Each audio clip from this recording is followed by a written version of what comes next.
the shares, when we bought them at least, were much more reasonable in relation to current earnings. Apple didn't have to do a lot better in the future than they were doing at the current time. When you get into a Google and Amazon, you're paying for the future more, but they may well have a better future. I mean, that may be more than justified. But an Apple, I wouldn't say it's easier for me to understand than Google now, perhaps, or Amazon now. Certainly would have been 5 years ago. It's amazing where Apple's ended up with consumers. I mean, I can very easily determine the competitive position of Apple now and who's trying to chase them and how easy it is to chase them. We happen to be well situated in terms of having these massive home furnishing stores, and I can learn very easily how consumers react to different things there.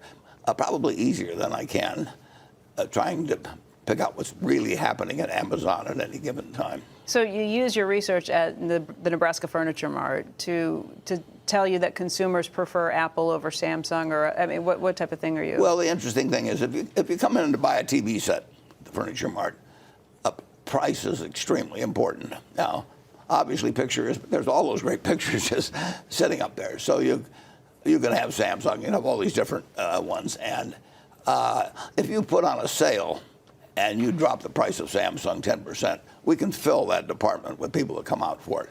You can't move people by price in the smartphone market remotely like you can move them in appliances or all kinds of things. I mean, people want the product. They don't want the cheapest product. And the loyalty is huge. Now, that doesn't mean somebody can't come along with a product that just jumps the field in some way. But and then once you have the product, the degree to which it sort of controls your life, I mean, it's a very, very, very valuable product to the people that build their lives around it. And that's true of 8-year-olds and it's true of 80-year-olds. People who have questioned Apple's future have said things like, well, right now people are paying $800 for a smartphone, and the other reality in technology is that prices eventually come down. And unless you're adding more and more value to that product, the price will come down. So what happens if people, I mean, I guess the question is, will people always be willing to pay $800 or more for a phone, or will that wind up being a cost that comes down and down just as technology changes? It can be that way, but usually because there's competition between different products, and some manufacturer decides that they can't beat, say, Apple on their own terms, so they drop them $100 or $200.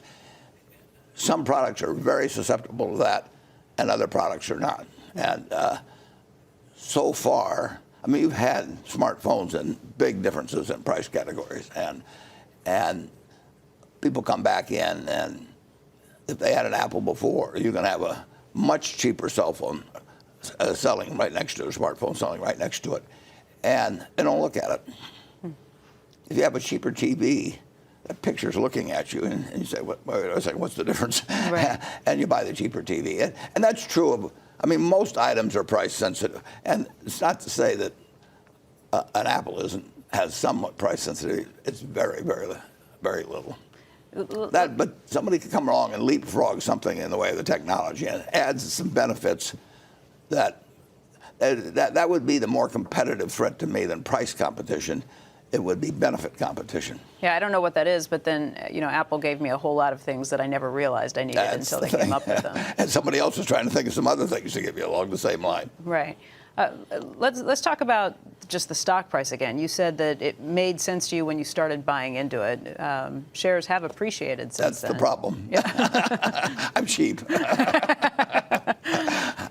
And there's always an anchoring problem with buying stocks. If you get used to buying them at X, it's harder to buy them at higher prices. So does that signify that you've stopped buying an Apple because of where prices have gone? Well, maybe not. But you slid it in there nice. Yeah, I tried. I guess when you see things like the earnings that came out, you had mentioned to us the other day that you weren't bothered or disappointed by the earnings. When you see stock price pull back, you probably like it at that point.